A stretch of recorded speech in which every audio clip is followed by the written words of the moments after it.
बिस्मिल्लाहिर्रहमानिर्रहीम। Respectable dear viewers, अस्सलामुअलैकुम। जैसा कि आप लोग को मालूम है कि कंप्लीट इंग्लिश ग्रामर कोर्स में पार्ट ऑफ स्पीच को हमने स्टार्ट किया था। तो पार्ट्स ऑफ स्पीच में एडजेक्टिव की बारी थी, यानी 5th स्टेज पे या 5th नंबर पे। अब एडजेक्टिव तो हो चुका था, यानी उसकी डेफिनीशन वगैरह और उसका कंसेप्ट। अब टाइप्स ऑफ एडजेक्टिव की आज बारी है। तो जिसने भी चैनल को सब्सक्राइब नहीं किया वो चैनल को सब्सक्राइब कर ले, और जो सब्सक्राइबर है वो लाइक और बेल आइकन को लाजमी प्रेस करे ताकि हर आने वाली वीडियो की नोटिफिकेशन पहले आप तक पहुंचे। अब आज का जो टॉपिक है वो टाइप्स ऑफ एडजेक्टिव है। अगरचे टाइप्स ऑफ एडजेक्टिव बहुत सारे हैं, यानी मेरे पास मैंने जो नोट किए थे या सर्च आउट किए थे वो मोर देन 12 टाइप्स है, लेकिन उनमें से 5 जो मेजर है या मेन है वो हम डिस्कस करेंगे, ताकि एडजेक्टिव के बारे में या उनके टाइप्स के बारे में आप लोगों की कंसेप्ट क्लैरिफाई हो।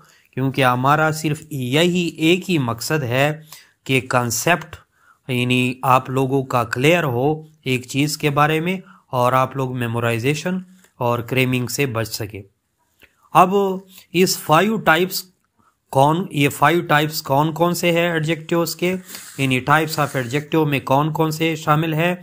Adjectives of quality, adjectives of quantity, interrogative adjectives of number, demonstrative adjectives.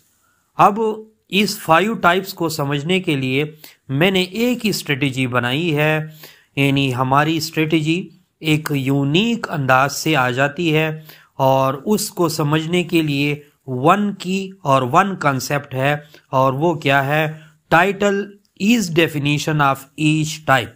जो टाइटल जिस टाइप का है वही उसकी डेफिनेशन है और वही उसका कंसेप्ट है, यानी जिसका जो नाम रखा गया है, जो टाइटल रखा गया है, उसी को आप डेफिनेशन भी कह सकते हैं और उसी ही को आप कंसेप्ट भी कह सकते हैं। और यही हमारा 1 कंसेप्ट स्ट्रेटेजी है इन टाइप्स ऑफ एडजेक्टिव्स को समझने के लिए। अब नंबर 1, एडजेक्टिव्स ऑफ क्वालिटी कौन कौन से हैं। यानी क्वालिटी जैसा कि आप लोग को मालूम है खासियत या खूबी को कहते हैं, लेकिन यहाँ पे खूबी और खामी यानी खूबी और खामी दोनों के बारे में यानी हमें मालूमात मिल सकते हैं। लेकिन एडजेक्टिव्स ऑफ क्वालिटी कौन सी होती है उसकी डेफिनेशन अगर थोड़ी बहुत हम कर ले, यानी वो ऐसी किस्म की एडजेक्टिव होती है, फॉर एग्जांपल यानी एडजेक्टिव्स ऑफ क्वालिटी डिस्क्राइब्स, यानी क्या डिस्क्राइब करती है, नेचर ऑफ अ नाउन और प्रोनाउन इन पॉजिटिव और नेगेटिव सेंस बोथ। यानी या तो नाउन के फितरत के बारे में बताती है, उसकी खासियत के बारे में, या प्रोनाउन की खासियत के बारे में बताती है, और या उसको पॉजिटिव मुस्बत अंदाज से या उसको नेगेटिव अंदाज से बताने की कोशिश करती है। फॉर एग्जांपल जैसा कि हॉनेस्ट है, काइंड है, मेहरबान है, लार्ज है, बड़ा है, बल्कि, ब्यूटीफुल या अगली। या उसको सेंटेंस में आप लोग इस तरह भी इस्तेमाल कर सकते हैं जिस तरह स्क्रीन पे आप लोग मुलाहिजा कर सकते हैं, सारा इज अ ब्यूटीफुल वेमेन, यानी सारा एक खूबसूरत औरत है। अब सारा इज एन एगली वेमेन इस तरह भी कह सकते हैं। तो ये चूंकि उस वेमेन की क्या हो बताई जा रही है, खासियत बताई जा रही है कि कॉमन नाउन में तो वो क्या है, वेमेन है, यानी उसका जो यानी जीन्स है वो वेमेन है, यानी फेमिनन है, लेकिन ब्यूटीफुल है। ये ब्यूटीफुल जो है ये एडजेक्टिव ऑफ क्वालिटी बयान की जा रही।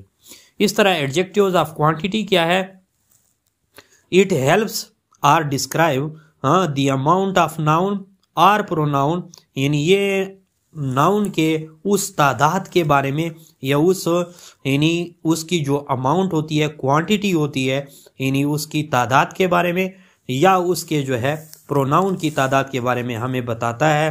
कैसे, फॉर एग्जांपल स्क्रीन पे भी आप लोग देख सकते हैं, all, half, many, few, little, enough, यानी ऑल से मुराद तमाम लोग, तमाम किसी चीज़ या नाउन या प्रोनाउन की फुल मिकदार, हाफ उसकी आधी मिकदार को। इस तरह सेंटेंस भी आप लोग देख सकते हैं, they have finished most of the rice. Rice से मुराद है चावल, यानी चावल की जो मिकदार थी वो तकरीबन मोस्ट ऑफ द राइस वो ख़त्म कर चुके थे, यानी ख़त्म कर चुके हैं। यानी कैसे ख़त्म कर चुके हैं, यानी उसकी जितनी भी मिकदार थी तकरीबन उसकी मिकदार मोस्ट ऑफ द राइस अब वो ख़त्म हो चुकी है। इसी तरह थर्ड नंबर पे हमारे पास इंट्रागेटिव आता है। इंट्रागेटिव तो बहुत ही आसान है, जिसके बारे में यानी किसी नाउन के बारे में या प्रोनाउन के बारे में या उससे रिलेशन टू नाउन्स के बारे में कोई जो है पूछ गूछ करे। यानी used interrogative adjective are use usually to ask questions about noun और pronoun are in relation to noun. For example where यानी कहाँ पे, व्हाट क्या, which and whose. For example sentence में भी हम इस तरह इस्तेमाल कर सकते हैं, which is your favourite teacher और अथर। यानी अब यहाँ पे टीचर जो है यानी बहुत सारे टीचर होते हैं, लेकिन कौन सा आपका पसंदीदा टीचर है, विच। अब यहाँ पे जो विच है ये इंट्रागेटिव सेंस में इस्तेमाल हो चुका है, यानी क्वेश्चनेबल मार्क को जाहिर कर रहा है कि ये जो है इंट्रागेटिव या सवालिया फिक्रा है। अब नंबर 4 एडजेक्टिव ऑफ नंबर की तरफ आ जाए, इसको न्यूमरल एडजेक्टिव भी कहते हैं। इन न्यूमरल एडजेक्टिव्स यानी तादाद बताने वाले, ठीक है जी। क्वांटिटी जो हम पहले पढ़ चुके हैं वो मिकदार था और ये तादाद है। न्यूमरल नंबर से निकला है, यानी नंबर या तादाद हमें बताते हैं। यानी it states the number of person or their position or place in a particular order. यानी ये हमें या नाउन के बारे में या अशखास के बारे में यानी क्या देता है, उसके नंबर के बारे में या उसकी पोजीशन जगह के बारे में या उस जगह में उस खास तरतीब में जो बैठा गया है उसकी तरतीब के बारे में ये हमें बताने की कोशिश करता है।